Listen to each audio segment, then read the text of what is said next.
زه د سترګو ازمرو سره بلد نه یم او د زلفو خیال د سارا په لور بلنې کوي، د زلفو خیال د سارا په لور بلنې کوي.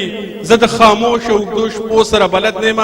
د دې دور ډېره ښه فنکاره، ډېره ښکلې څېره وله خدای ورکړې ده، ډېر ښکلی اواز وله خدای ورکړی دی او ډېر زړه راښکونکی شخصیت وله خورشید خدای ورکړی. نو ستاسو په دروند استقبال کې بلنه ورکوو عروج ممن.